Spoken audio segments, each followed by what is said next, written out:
నెల్లూరులో దారుణం జరిగింది. కట్టుకున్న భార్య గొంతు కోసి పరారయ్యాడు భర్త. ఆమెను హుటాహుటిన ఆసుపత్రికి తరలించారు స్థానికులు. దీనికి సంబంధించిన పూర్తి వివరాలు మా ప్రతినిధి విజయ్ అందిస్తారు. విజయ్, చెప్పండి, నెల్లూరు మర్డర్ అటెంప్ట్ కు సంబంధించి వివరాలేంటి? అంబిక, నెల్లూరులోని మూలాపేటలో నివాసం ఉన్నటువంటి ప్రవీణ్ కుమార్, అదేవిధంగా లతశ్రీ అనేటువంటి ఇద్దరు కూడా 4 నెలల కిందట ప్రేమించి వీరు వివాహం చేసుకున్నటువంటి పరిస్థితి ఉంది. అయితే ప్రేమించి పెళ్లి చేసుకున్నటువంటి వీరి మధ్య కొన్ని రోజుల నుంచి చిన్న మనస్పర్ధలు వచ్చాయని చెప్పి చెప్తూ ఉన్నారు.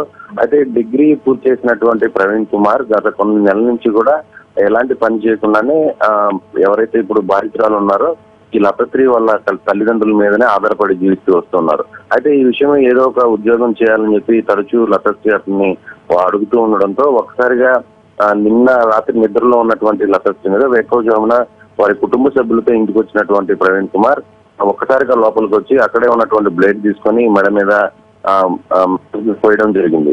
అయితే ఈమెను హత్య చేయడానికి ఇలాంటి ప్రయత్నం చేశాడు, లేదంటే ఆవేశంలో ఈ విధంగా చేశాడని చెప్పి బంధువులను అడిగితే వాళ్ళు చెప్పేది గత కొన్ని రోజుల నుంచి కూడా ప్రవీణ్ కుమార్ ఈ విధంగా సైకోలాగా బిహేవ్ చేస్తున్నాడని తమ కుమార్తె తమకు చెబుతూ ఉందని చెప్పి లతశ్రీ వారి తల్లి చెప్తూ ఉంది. అయితే ముఖ్యంగా లతశ్రీ ఇంజనీరింగ్ ఫైనల్ ఇయర్ చదువుతుండడం, కొన్ని రోజుల్లోనే ఇంజనీరింగ్ కూడా పూర్తయితే ఇంట్లో ఫిమేల్ డామినేషన్ పెరిగిపోతుందేమో, ఒకవేళ తనకి ఉద్యోగం వచ్చి తాను ఒక్కడిని ఇంట్లో ఖాళీగా ఉంటే తాను ఇంకా మా ఫిమేల్ డామినేషన్ తో ఇంట్లో ఉండలేను, ప్రేమించి పెళ్లి చేస్తున్నాం కాబట్టి అనేటువంటి ఒక సైకో మెంటాలిటీతో అతను ఈ విధంగా చేసినట్టుగా కూడా తెలుస్తోంది.